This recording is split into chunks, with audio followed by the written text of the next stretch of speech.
Alrighty, time to continue this lovely problem.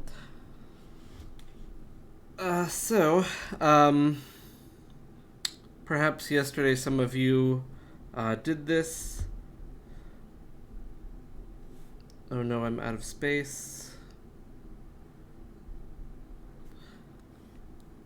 But our plan would be very similar to what we did with the problem above. So let me just go ahead and move all this over.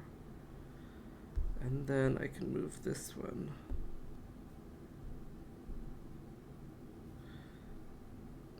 So that way we'll have our plan all set here.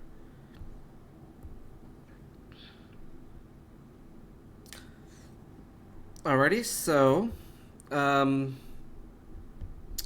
just like before, we're going to use many of the same conversion factors from last time.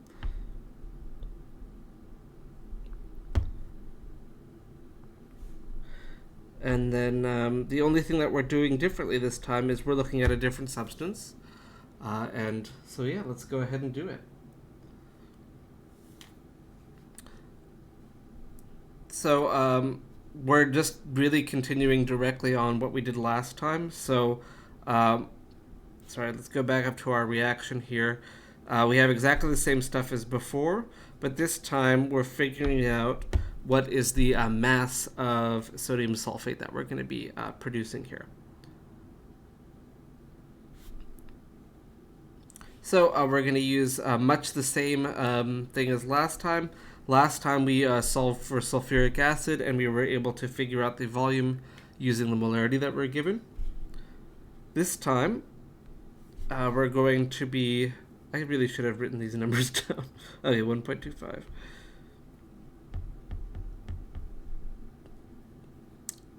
Okay, and then the reaction coefficients were 1 to 2. And let me just look up the molar mass of sodium sulfate so we don't have to actually calculate it. Okay, 142.04.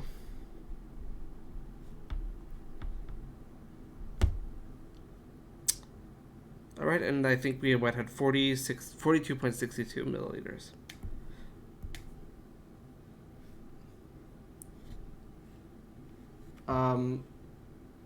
You didn't... Okay.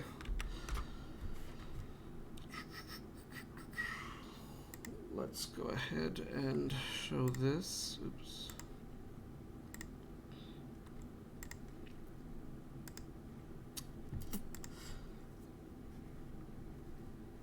Okay, so the videos for lab are in this one labeled lab videos right here.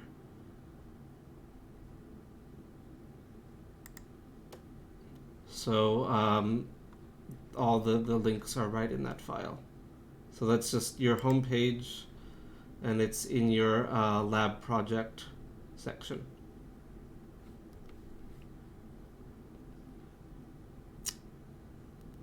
Okay, back to here.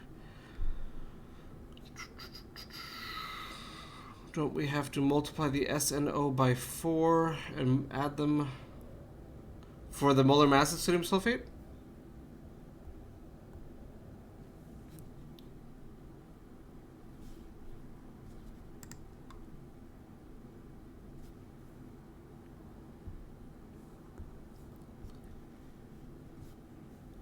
So, Kenji, that should be...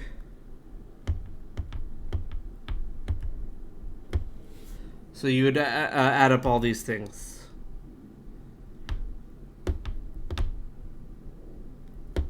Oops.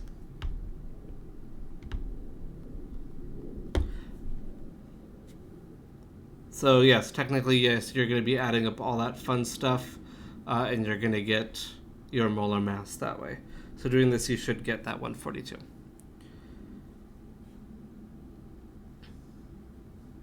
Okay, so let's go ahead and do this now. Is that what you were asking?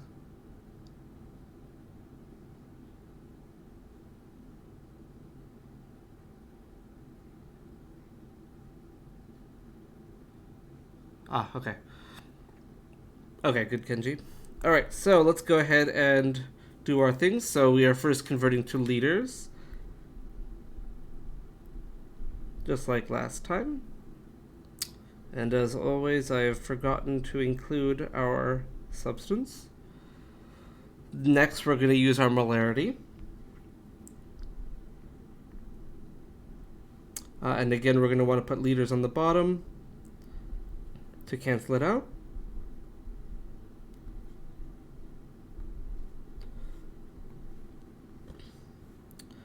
After that, now that we're in moles of NaOH, we're going to want to use our reaction coefficients. So we had, 1 mole sodium sulfate, 2 moles of NaOH. And then we're going to just need to use our molar mass, which maybe I can fit in here. Let's see, 142.04 grams, 1 mole Na2SO4. Didn't really fit it, but we tried. All right, so let's see what we get this time. 42.62 divided by 1,000 times 1.25 divided by 2 multiplied by 142.04. We do all this fun stuff and we get 3.78 grams of sodium sulfate.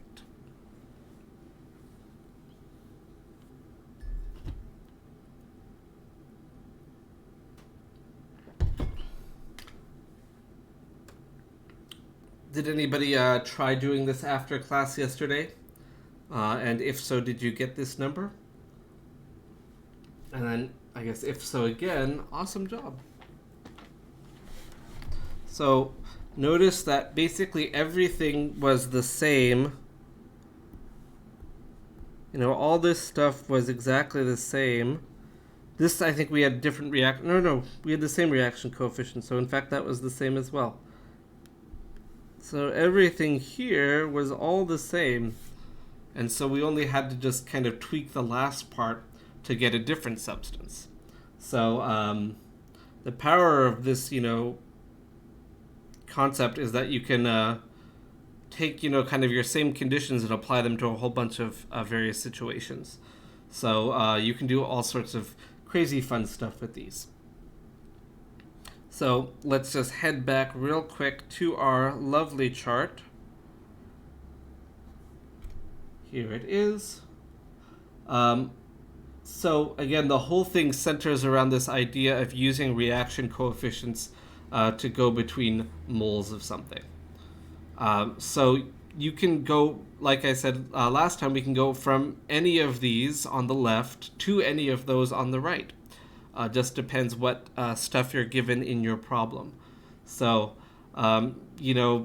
just the number of combinations is too high to really kind of do multiples of each possibility. Like, I don't think we did one from like here to here, but it's really the same thing. We know how to use the ideal gas law, we know how to use molarity, and we know how to use molar mass. So, you can, whatever conditions you're given, just choose the right pathway, and you should be able to do it. Okay? So you'll have some homework, of course, to practice all your skills on this lovely topic.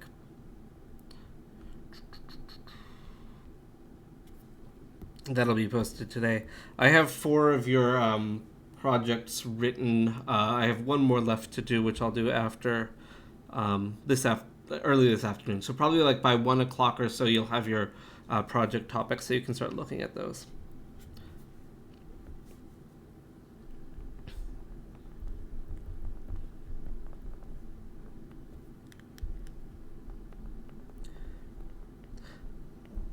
Okay.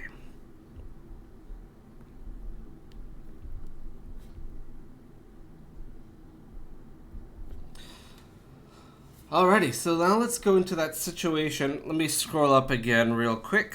Way back at the start, we talked about this sort of situation where we had our ingredients for our cake, and we found that we are going to run out of eggs, and that is going to kind of determine the amount of cakes that we can make. So we're now going to talk about this sort of situation here.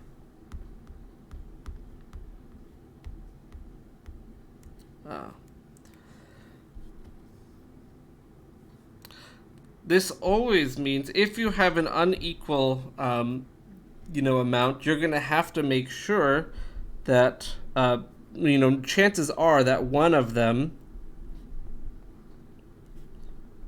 will run out first, and this determines the theoretical yield, and that is how much you could make.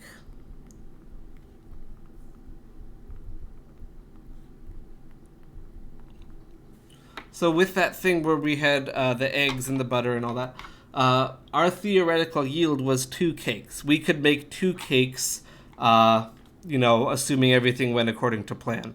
If we're pretty clumsy and we ended up dropping half the eggs on the floor when we were taking them out or something, that would mess stuff up as well. But in theory, assuming nothing goes wrong, we would have been able to make 2 cakes. That number is called a theoretical yield. So it's just how much that you could make if everything works out nicely. So let's go ahead and take a look. So let's say we have 4 moles of hydrogen and 3 moles of oxygen.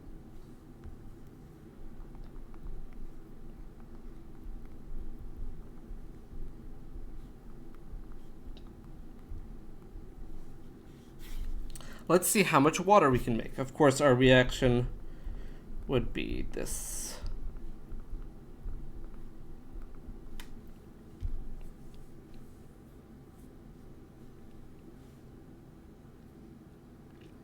So when you do have information about both reactants, you're going to have to do this process for each one. So we're going to need to do 2 unit plans because we're doing 2 calculations. So one of them, we're going from moles of H2 to moles of H2O. Let's go ahead and say we're gonna make grams of H2O. Let's just let's put a unit there.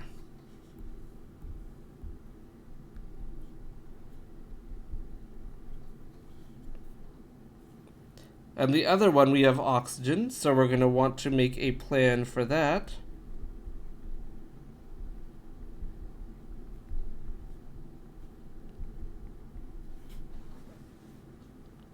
So here's our first calculation. Here's our second calculation. So let's go ahead and make sure that we have all the unit conversion factors that we're going to need here. So something that's going to convert between moles of H2 and moles of water, what's that going to be? What is the conversion factor there?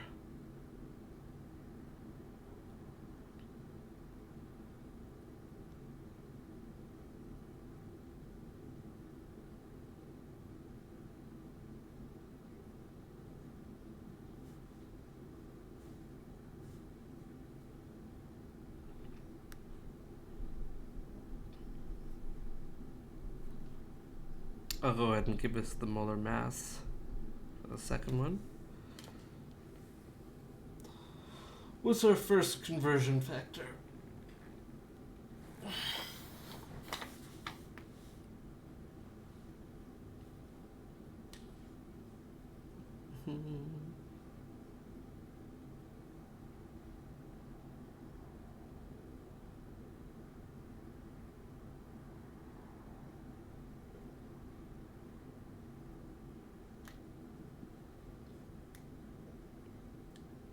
What's it gonna be?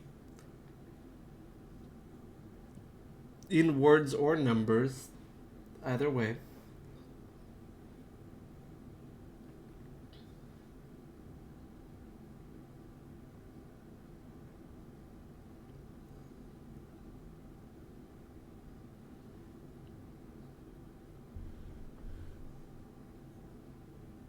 Oh no, did you all fall asleep? Yes, but first, what's the conversion factor between hydrogen gas and water?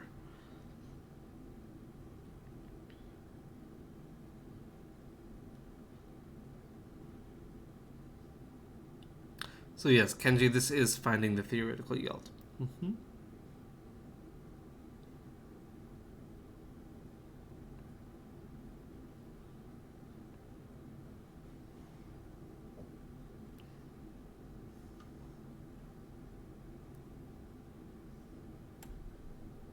Have we already forgotten how to go from moles of one substance to moles of another?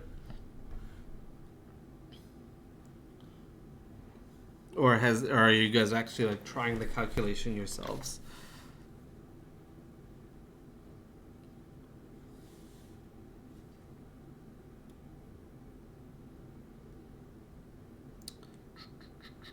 Let's see.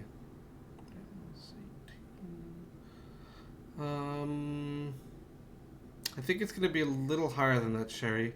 Wait. What's that number? The 40.06. Was that your theoretical yield?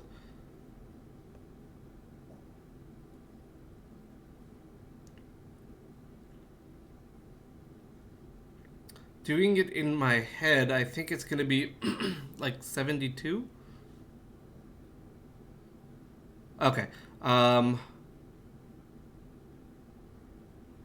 Let's see. 3 divided by 2. Oh no, times 2. No. I think it should be about 72. But let's see when we get there. First, tell me how the heck do we go from... What's our first conversion factor here?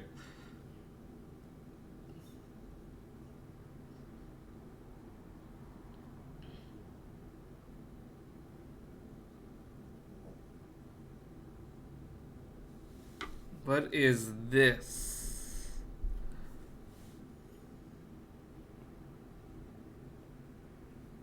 And this one too, I guess.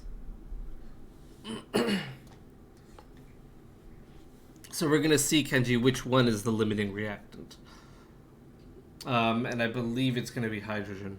But we'll do the math and we'll find out. Hooray! Thank you, Lamanda. Yes. Technically, we're going to want to put 2 over 2 just to be consistent. Yes, these are our reaction coefficients. Very important. Okay, now let's go ahead and do it. So, first one, we have 4 moles hydrogen.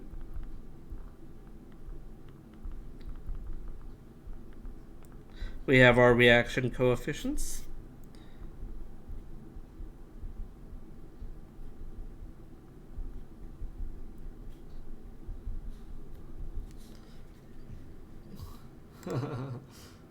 I hope that wasn't too stressful for you. So 4 times 18.02 is going to be 72.08. We'll want to remember our sig figs. Second one, we had 3 moles of oxygen.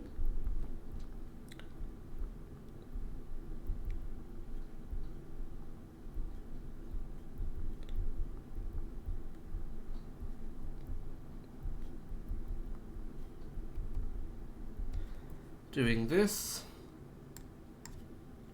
is going to be 96. No, 108. Okay.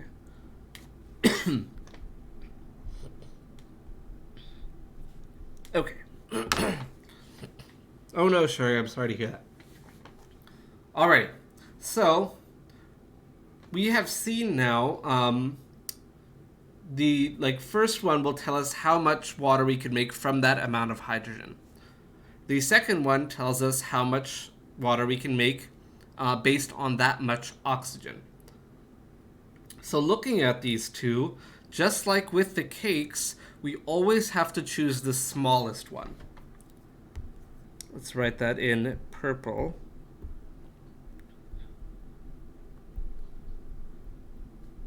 We always choose the smallest theoretical yield.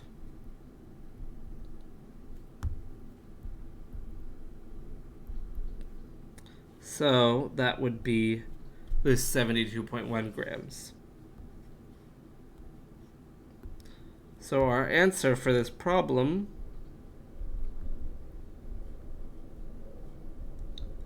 would be 72.1 grams of water. We always choose the smallest one because that means, we're going to run out of that once we make that amount. So as soon as we make 72.1 grams of water, we have no more hydrogen, so we can't make any more water. So even though the oxygen one could give us more, there's just going to be oxygen left over. Just like with our cakes, we have butter left over and flour left over. We have a bunch of different leftovers, but once we run out of one of our ingredients, that's it. The reaction's done. No more. So we're always going to choose the smallest one. And we have a term for the path that took us to that yield, and we call that the limiting reactant. It's the reactant that determines your yield.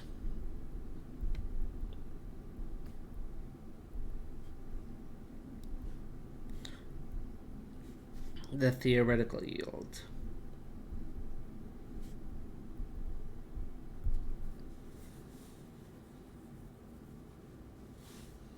So with our cake example, eggs were our limiting reactant. So that's the one that's going to run out. It's the one that determines how many cakes overall we can make.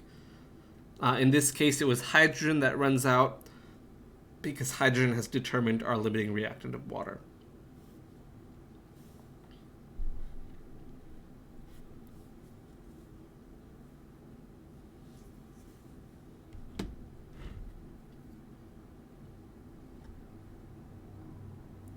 All right.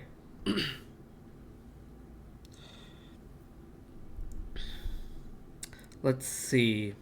How about we do this one? Oops.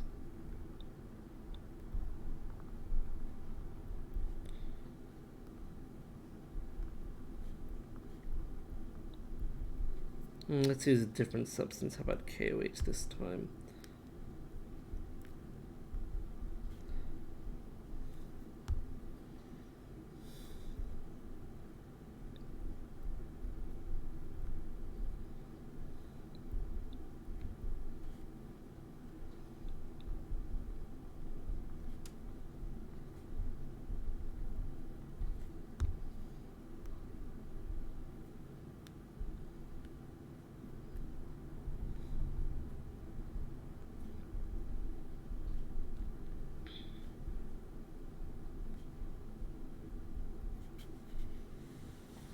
All right, here's another problem for us.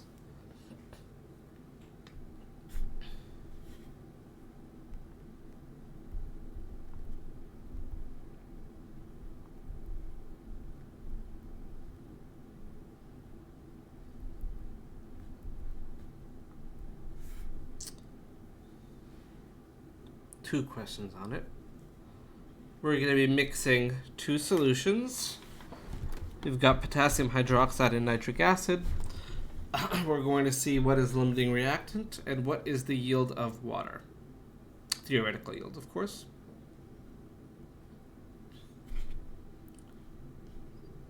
Alrighty, so looking at this,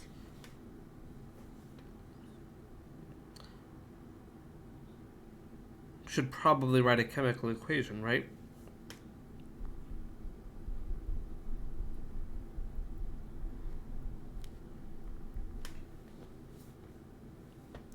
doing this, it's already told us water is one of our products, of course.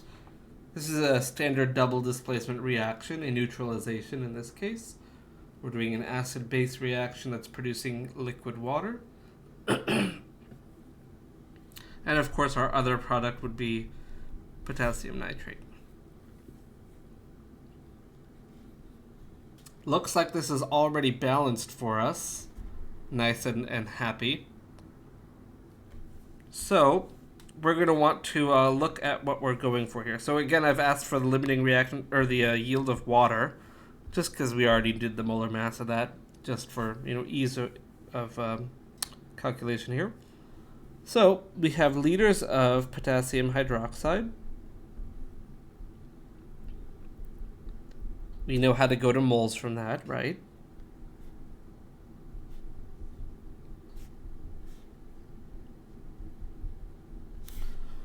And just like before, we're going to want to use our reaction coefficients, and then in this case, we're going to use our molar mass as well. So that would be the first calculation. Second calculation would be much the same, except we use nitric acid instead.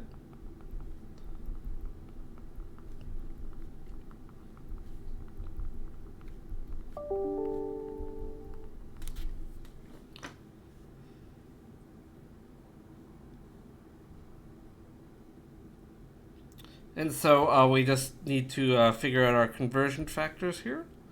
So of course this is the molarity. That will get us between liters and moles, since these are solutions.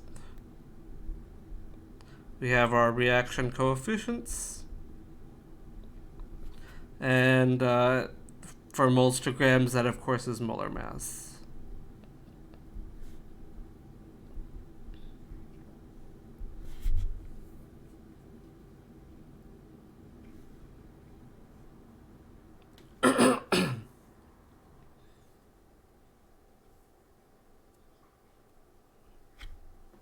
So let's go ahead and do it.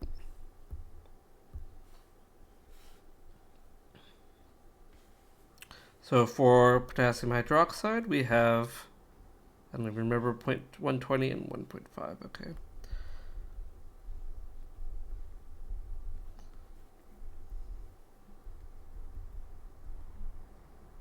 Or it was 1.5, wasn't it?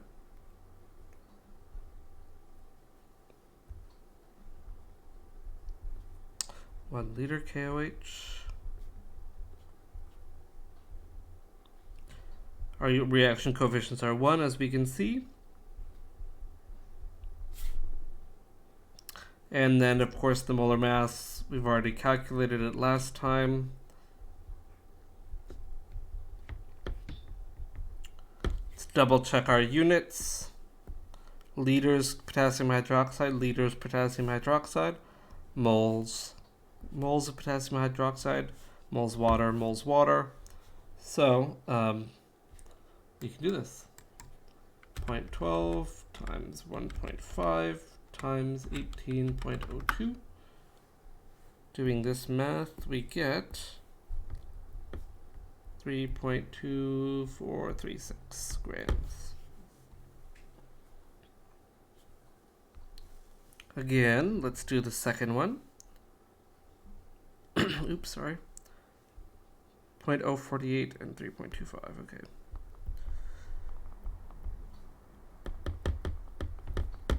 I think I missed a 0 there.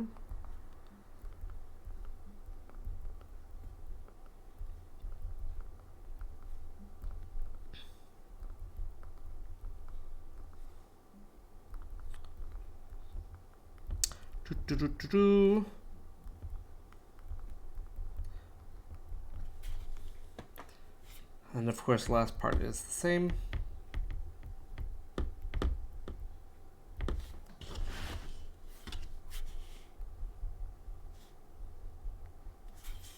Double check the units. Liters nitric acid, moles nitric acid, moles water. So we're left with grams of water. Doing this math.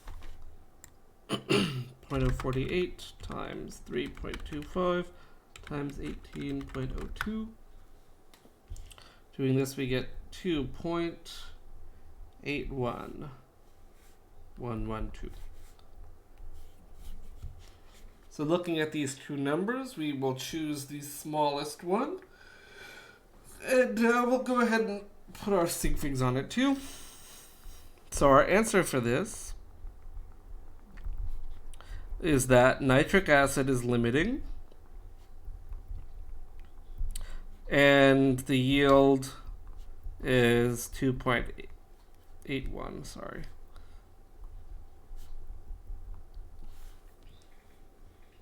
So nothing new with this, except we just have to do it twice, or however many reactants you have, and you'll choose the smallest one. So, hooray. If you're ever told that one of yours is excess, then you know the other one will be the limiting reactant. For example, if we say if CH4 is burned in excess oxygen, we could do whatever, the yield of, calculate the yield of CO2 in grams or something. We could totally do this. So this just means, we're not going to do this because I didn't put any numbers, but this just means that CH4 is limiting. So if something ever says excess, you don't need to worry about calculating a yield based on the excess one. It's already telling you that is not your limiting reactant, so you don't have to worry about calculating it. So that's the point of this thing here.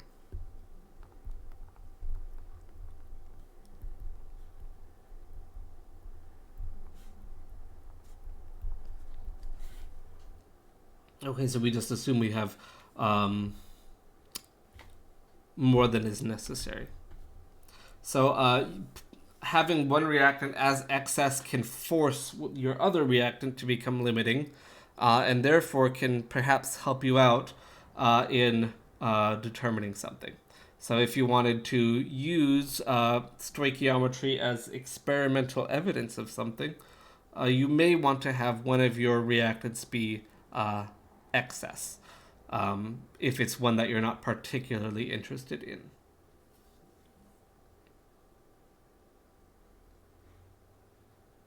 Okay.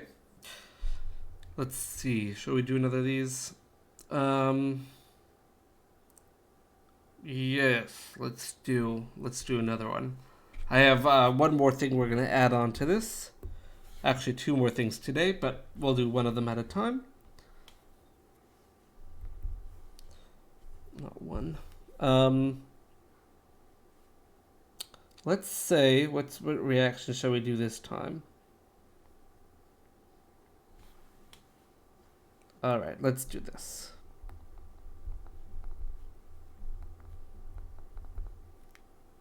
Yeah, that's right. Let's do some photosynthesis. One of Kenji's favorite reactions. Is yesterday's video up? I assume so. I'll double check YouTube, but it's definitely on Twitch. Yeah, so I'll double check that after this. We'll see. Okay. So with this, let's say we have 100 grams each.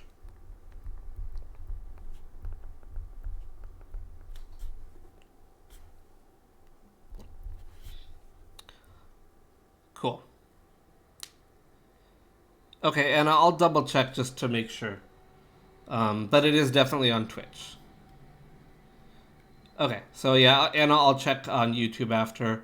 Perhaps something went wrong with the upload process or something. And yeah, we'll see.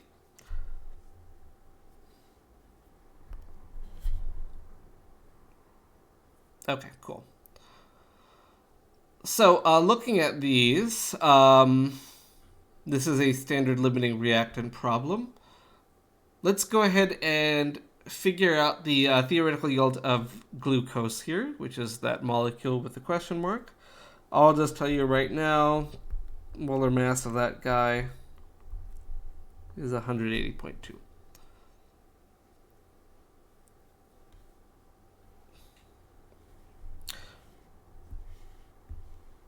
So, plan out our thing. We have grams of CO2 that we're given. We're looking for grams of glucose. So we're going to want to go through moles, just like every other time.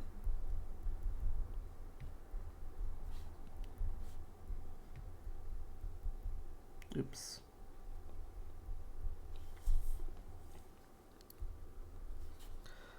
We would do the same for water. Oops, moles of water. Moles of glucose. Grams of glucose.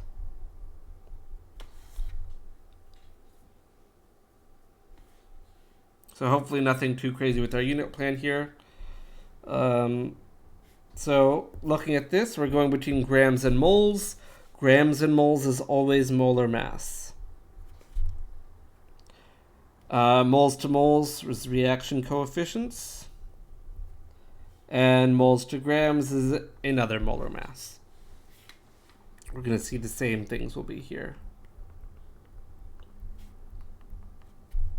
And let's just see molar mass of these guys. I'll do it for you. That's going to be 44.01. And water, apparently we're just seeing that everywhere. That is still 18.02. Which is oddly 1/10 the mass of glucose. Interesting.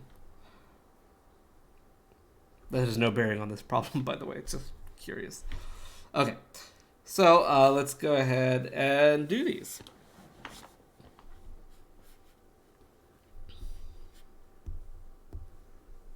So step 1, we'll do our carbon dioxide. So we had 100 grams of that.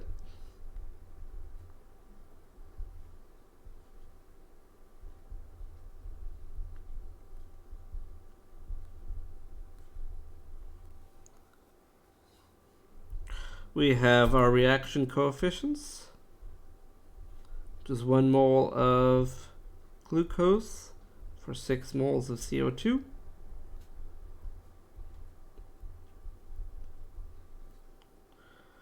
Oops.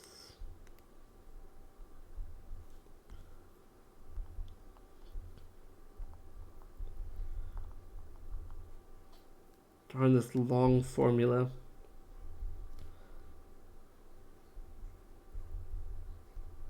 Okay, we managed to do it. We fit it all. Yes. So let's go ahead and do the math. 100 divided by 44.01 divided by 6 times 180.2. So that is going to be 68.24 grams. 4 figures, I guess that's good. Doing it for water.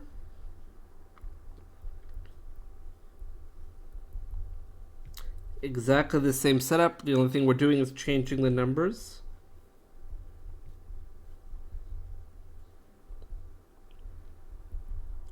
So just a lot of writing here. I'm just going to write glue for glucose, just to save some space.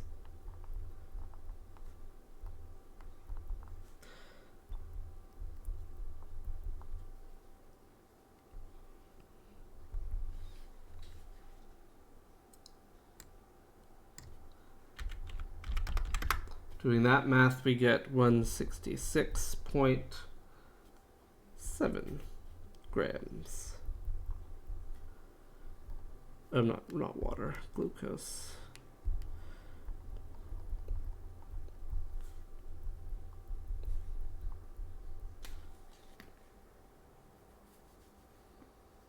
So,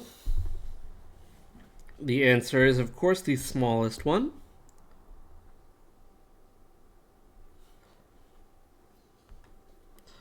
This plant or whatever it can make, the theoretical yield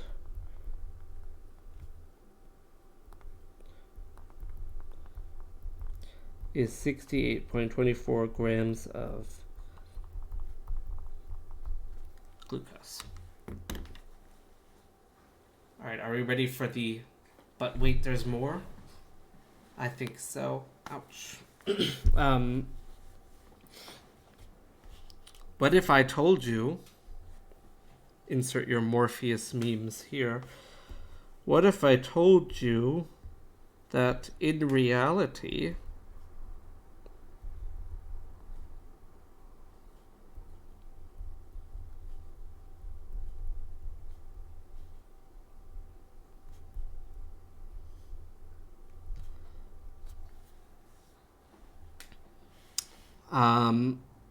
I'm telling you this. In reality, maybe we only made 60 grams, even though we could have made 68.24 grams.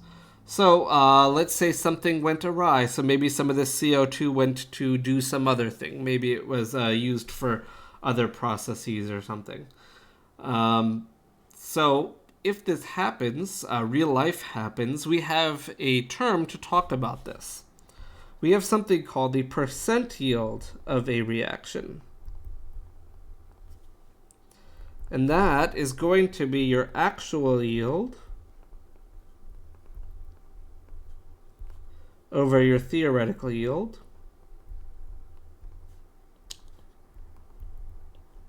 And of course it's a percent, so we'll need to multiply it by 100%.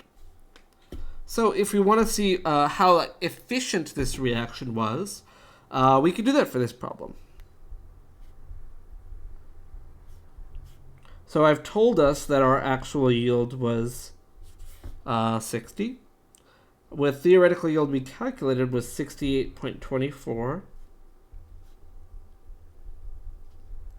So let's see what the yield of this reaction is going to be. Doing this, we get 87.92%.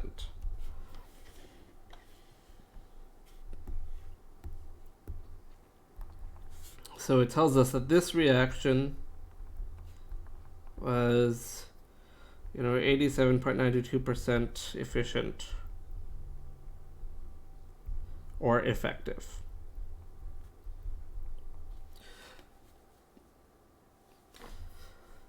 And so this is a very important figure because, say, if you want to make a particular substance, if you know the percent yield of a particular reaction, let's say your reaction only works 75%, you would just have to plan that if you want to make a certain amount in reality, you would have to adjust your theoretical yield so that it's a little bit higher, so that you can actually make what you want.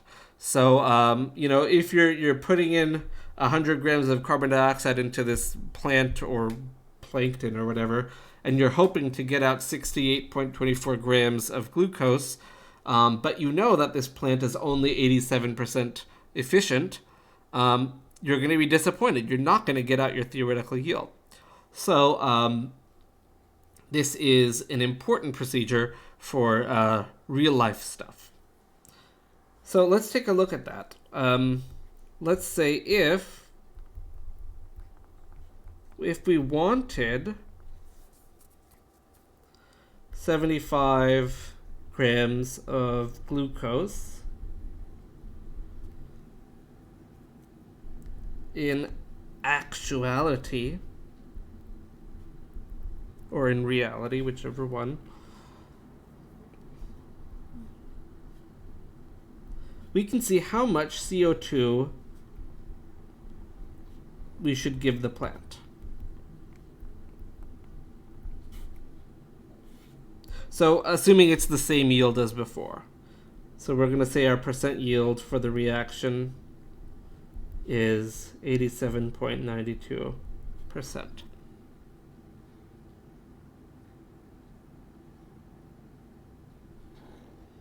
Using mole ratio between glucose. I could give you any unit of water in CO2 and you would still have to use your mole ratio. So going back up here, way back up here, wow, we've done so much. In this case, I've given you, yes, masses of both. I could have given you the pressure of carbon dioxide instead, or the volume of carbon dioxide, something like that, and you would still do the same thing. You would definitely need your mole ratios between them, for sure. So whatever method you're using, based on whatever quantities you're given, you're always going to need your mole ratios. Okay? But let's get back to this nonsense here. So that 75 grams is an actual yield, right? So if we take a look at our reaction, it's actual over theoretical, right?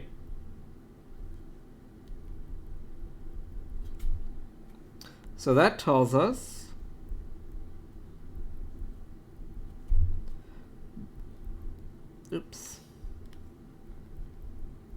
we want a certain yield, right? We want an actual yield.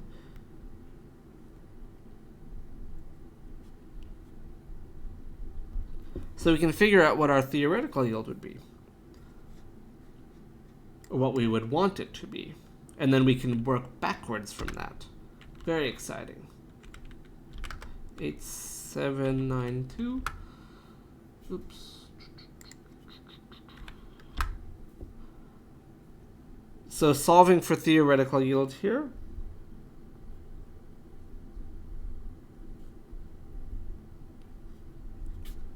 We would get 85.30 grams. That's how much we are going to want to plan to make, so that in reality we get 75 grams. So we're going to end up having 10 other grams of crap that we don't need, byproducts.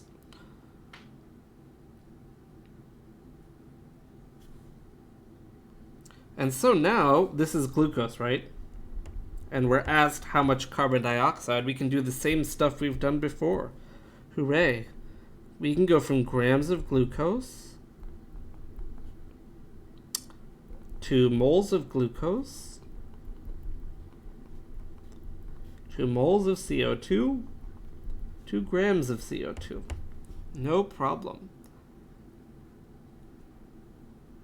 And guess what? We already have all the information that we need, right? This is a molar mass. Oops. This is a reaction coefficient. And this is another molar mass. So let's do it.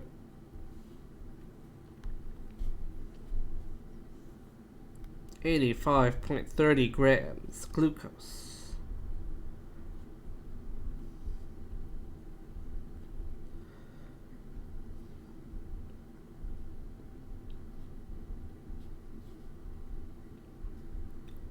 Just putting in all of our stuff from before. We're going exactly the reverse of what we did last time.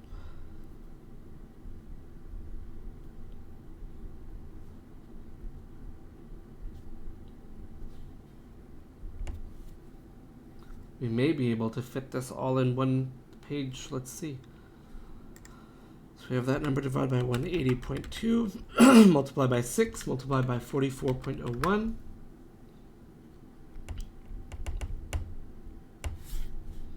And that tells us we're going to need to give this plant 125 grams of carbon dioxide, which actually was quite a nice number. That seems a little strange, but lo and behold.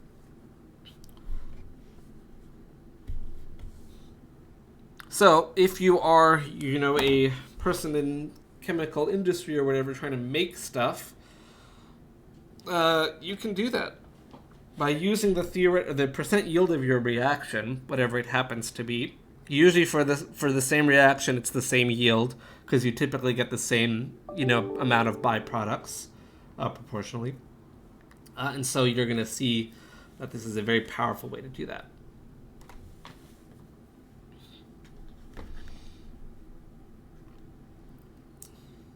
Alrighty, we have one last bit here. so that we can spend Thursday entirely reviewing. That'll be our office hours right there. So remember, tomorrow, no class tomorrow. Holiday, Veterans Day. Go and thank your veterans. And then Wednesday we can do our pre-exam review. So let's go ahead and look at this. Last thing. We can also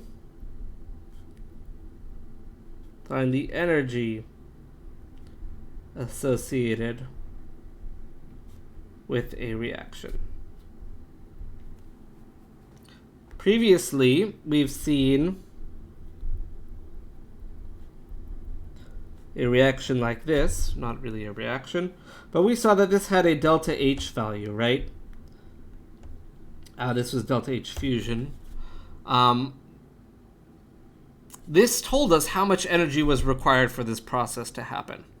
And so we're going to see here that we're going to see the same thing can happen in a chemical reaction.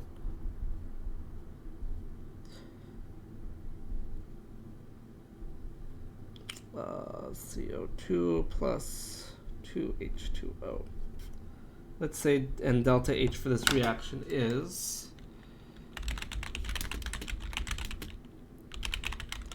let's see what it is. Enthalpy for methane is about negative 882. Okay.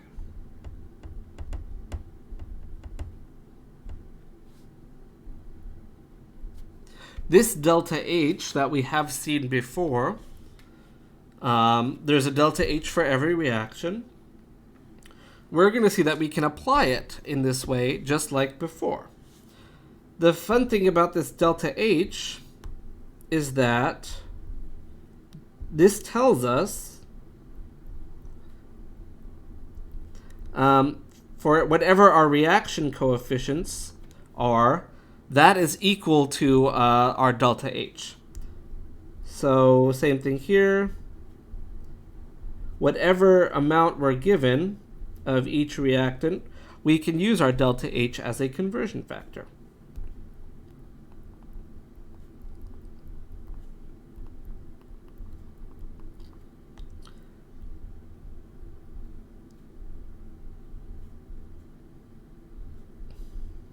So notice these are our reaction coefficients, just like before.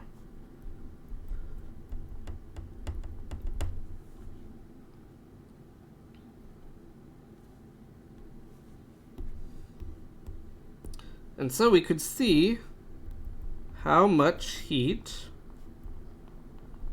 is released when 50 grams of methane is burned in excess oxygen.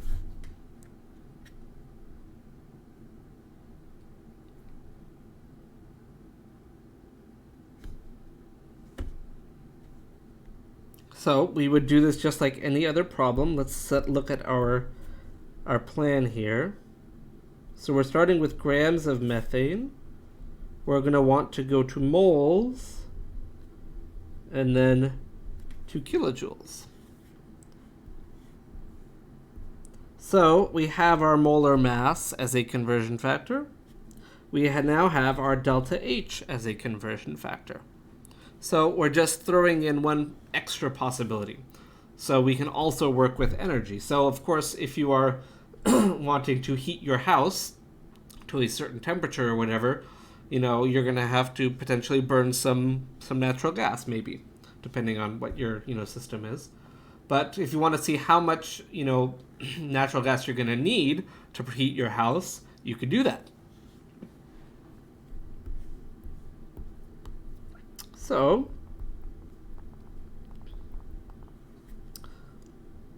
we would be able to do this just like before. So the molar mass is going to be what, 16.04, I think.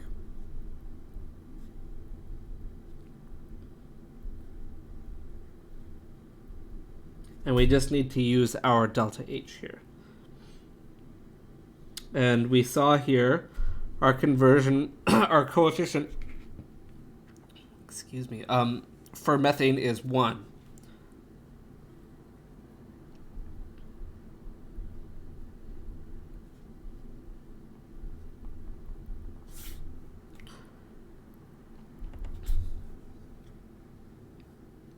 And so doing this, let's see what we get. 50 divided by 16.04 times negative 882. Doing all this stuff. Why did we not get an answer? Oh, because I don't know how to put a 0. Okay.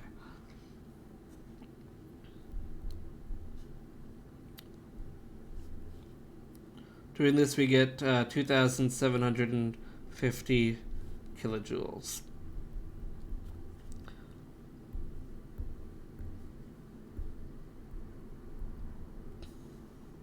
Note that it's negative because it's exothermic.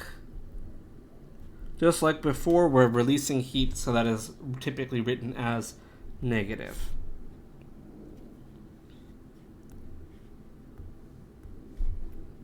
Alright, I'm going to just rush through the last bit here. Nothing new. How much oxygen is needed to produce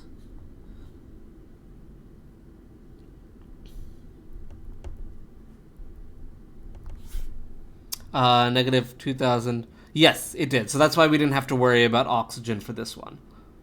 So that's why we only did it for methane. If I said 50 grams of methane and 50 grams of oxygen, you would have to do it just like a limiting reactant problem. But since I've told you that it's excess, you only have to worry about methane. But otherwise, you would have to do it for both.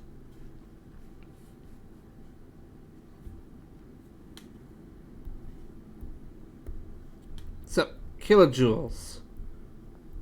2 mole oxygen, 2 grams oxygen.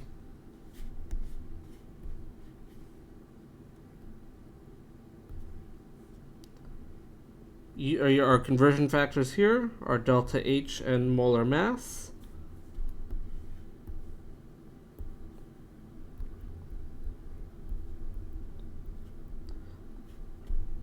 Let's go ahead and look up our conversion factor here. This is telling us that we have 3 moles of oxygen for the negative 882.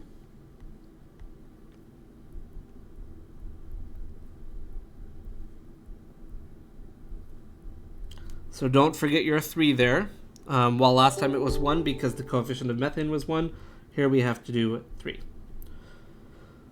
And then our, what were we doing? Mass? Okay, yeah. So the mass of oxygen for every mole of O2, we have 32 grams of O2. Doing this, 2,000 times 3 divided by negative 882 times 32. To this stuff, we get 217 grams of oxygen. Actually, we need more sig figs than that. 217.7 grams. Let me try and write that a little bit more neatly. There we go. Ooh, we did it. So, look at all this stuff we can do with chemical reactions. How exciting. Lots of stuff here. This takes a lot of practice. So there's lots of practice online that you can see. I'll probably put a few more things in your extra practice bit on Canvas for this, but you will have homework on this topic of stoichiometry. But don't forget to practice your reaction stuff as well. So don't think, okay, we're done with redox, I'm going to get that out of my brain, or anything like that. So on Thursday, we'll do our pre-exam review. So make sure that you are, you have questions for that. It could be homework questions. You could ask just general things. Hey, can we do one more problem that's a limiting reactant? Maybe it involves gas laws or whatever.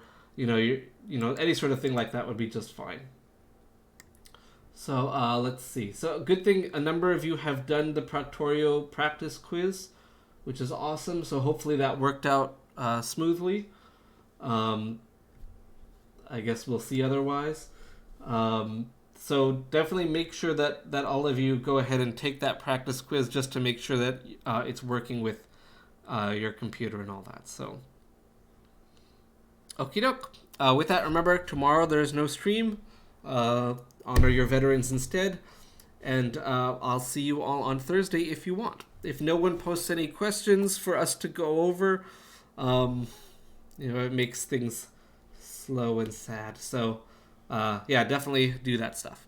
Okay, post questions for us. They don't have to be specific questions. General ones are fine too. All right, see you.